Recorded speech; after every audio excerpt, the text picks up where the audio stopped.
Tapi kalau masalahnya hanya kecil-kecil, biasa-biasa, tidak ada perubahan yang penting. Apalagi mereka memang sudah mempersiapkan drakor copras ini. Nah, jadi kalau masih ada yang bermimpi bahwa Pilpres ini akan menghasilkan pemimpin-pemimpin yang hebat buat Indonesia, ya saya mohon maaf, nggak bakal bentuknya. Yang ada ini hanya boneka-boneka dari oligarki yang tidak punya kemampuan untuk melakukan perubahan yang benar-benar untuk rakyat dan bangsa kita.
Kita mulai dulu dari Bang Rizal sebagai senior kita.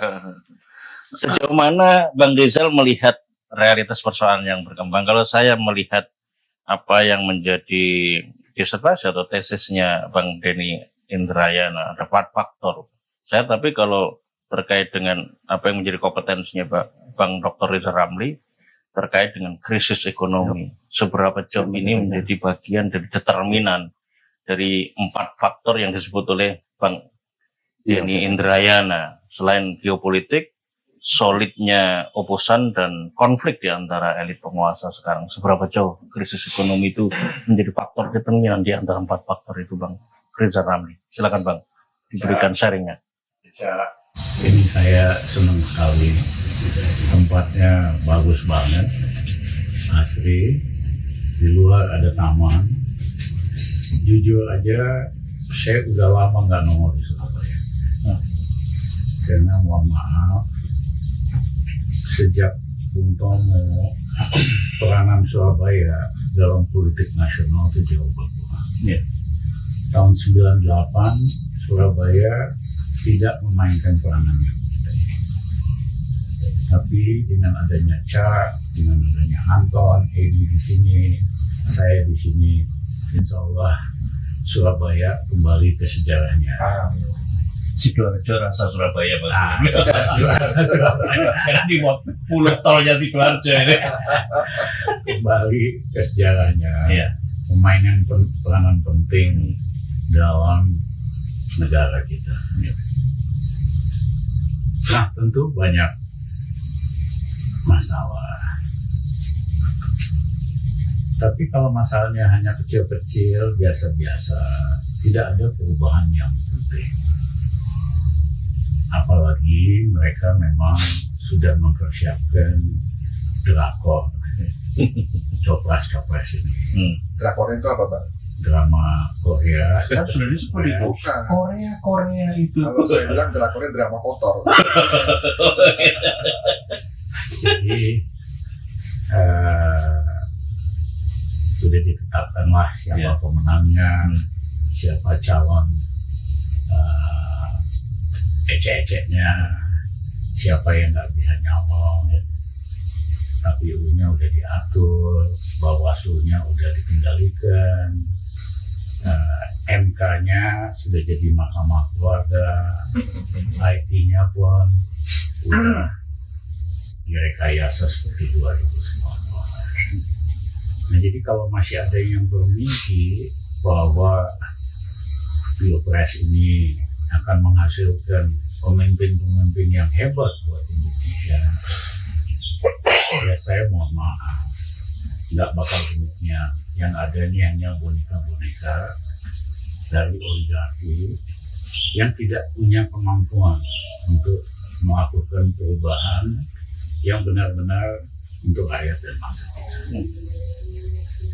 Nah, kalau kita lihat pengalaman bersejarah pada saat sebelum Bung Karno jatuh, yang menjilat Bung Karno itu malah makin banyak.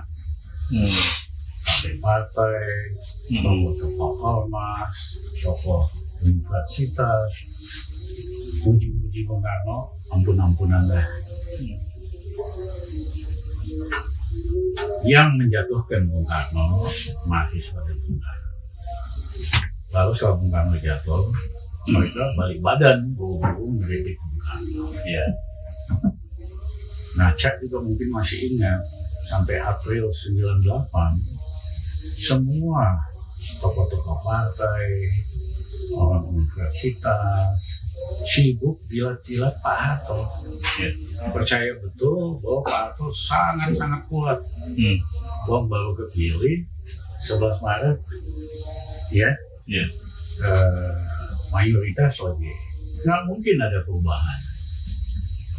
Tapi justru pada saat penjilatan itu makin aktif, makin vulgar, Soeharto dijatuhkan hanya oleh aktivis sama mahasiswa, tidak sama tentara.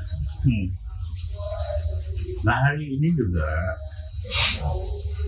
Jokowi, kalau kita kan dulu setelah kejatuhan Pak Harto pengen ada reformasi. Terjadi musim semi demokrasi atau Democratic Spring, zamannya Pak Habibie sama Gus Dur. Nggak ada yang ditangkap, pers dibebaskan, DPR nggak diatur, silahkan jadi trias politika, Tahanan politik juga. tahanan politik semua dibebasin. Yang terakhir, ekonomi juga diperbaiki dari minus 13% zaman Habibie, Pak Habibie berhenti jadi minus 3. Kami waktu itu zaman Gus Dur naikin minus 3 ke plus 4,5. Ketimpangan paling rendah dalam sejarah Indonesia. Ini indeks. Kami berhasil mengurangi orang miskin hampir 10 juta orang. Ya. Nah, zaman Mbak Mega sama SBY terjadi periode stabilisasi dari demokrasi, melanjutkan termasuk undang-undang KPK yang kami susun zaman awal Gus Dur, jadi zaman Mega dilaksanakan sama Mbak Mega sama SBY. Nah, ada sedikit masalah karena pada waktu stabilisasi itu ketua umum partai sangat berkuasa sekali, berhak memecat anggota DPR dengan recalling. Itu mengakibatkan anggota DPR jadi mulai takut. Nah, tapi begitu Jokowi berkuasa 2014, tidak ada lagi reformasi, yang ada itu deformasi. Reformasi itu yang udah bagus dirusak. Dia rusak demokrasi, ya indeksnya turun. DPR mulai diatur seperti taman kanak-kanak. Undang-undang tentang KPK dilemahin, bahkan tahun lalu disepakati undang-undang KUHP yang baru, di mana kalau ada rakyat kritik wali kota, bupati, anggota DPR bisa dipenjara. Ya, jadi yang dilakukan Jokowi adalah pembalikan reformasi atau deformasi. Sebetulnya people power sudah terjadi sejak 1,5 tahun ini. tetapi lewat sosial media. Ya, kekuatan rakyat besar sekali di sosial media, sehingga pejabat pun mau nggak mau mesti berbuat atau ambil tindakan. Tinggal bagaimana transformasi setelah dia jadi kekuatan di sosial media, dia juga harus jadi kekuatan di lapangan. Ya, selesailah ini barang. Nah, saya sih optimis, seperti saya katakan tadi, kondisi objektif untuk perubahan udah matang. Biar mereka menolak, akan kejadian juga. Tapi kalau kondisi objektifnya belum matang, kita biar di jalanan, biar dia tetap juga enggak. Nah, menurut saya kondisi objektifnya sudah matang untuk perubahan. Bahwa perlu konsolidasi sangat-sangat perlu. Walaupun saya ingin mengutip Gus Dur, dia bilang kita itu yang penting konspirasi of the heart. Ya, selama hati kita sama, jangan terus sering rapat, jangan terus sering ketemu, ya kan? Itu lebih kuat ikatan. Seminggu yang lalu ketemu semua ini. Ya kan? Jadi itu sih akan terjadi. Frekuensi yang penting nyambung ya Bang ya. Nyambung. Frekuensi. Dan sebetulnya kan ada konsolidasi yang terlihat dan tidak terlihat. Iya. Yang tidak terlihatnya lebih dahsyat daripada yang Masya Allah. Itu dia. Makanya saya optimis. Satu, matahari sudah terbenam. Yang Akan muncul matahari lagi yang benar ya. yang benar, dan yang kedua waktunya untuk perubahan sudah tiba, termasuk soal geopolitik. Karena Jokowi ini ya orang ajar, dia sebut yang shopping kakak tua. Iya. Jiting. Impeng, ya kan? Kakak tua. Kita ini sama loh posisinya, sama Cina, sama Amerika, sama Rusia. Jangan ada yang ngaku kakak tua loh, iya kan? Itu aja sebetulnya saya merasa terhina. Bisa Presiden Indonesia ngaku pada Presiden Cina sebagai kakak tuanya. Kalau kakak tua lu pulang aja ke sana. Nah, Dalam nomenklatur film Mandarin itu rasanya. Untung ada kata burung di depan. Kakak tua satu, kakak tua dua, begitu. Kakak tertua, kakak kedua gitu.